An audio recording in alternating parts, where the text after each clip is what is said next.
Hi, this is Hurtienne from the University of Würzburg, and I'm presenting work I've done with Dominik Arnold.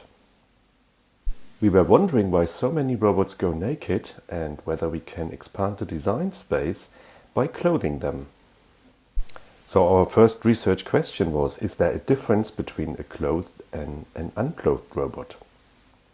Furthermore, we know from human clothing that we perceive humans that are clothed in formal attire as more competent, credible and likable than humans that wear more informal clothes.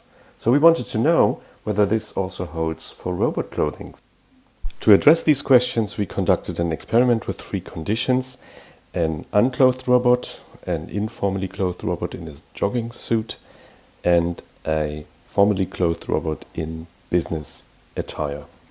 67 participants took part in the experiment, and they interacted with a robot that gave them financial investment tips. And we measured the experience of the robot with the competence and warmth questionnaire, the Godspeed questionnaire, and the user experience questionnaire.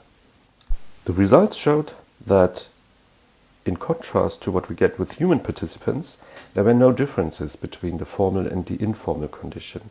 A robot in formal clothing is not more competent, credible, and likable than a robot in informal clothing.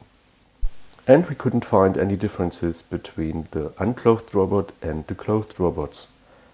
There could be different reasons why we couldn't find any differences between the conditions, but we think the methodological one is the most likely one, that the mode of presentation is not right. Earlier studies have only worked with photographs of people wearing different attire, and we now have a situation where we interact with a robot, and maybe clothing doesn't play a role in this situation.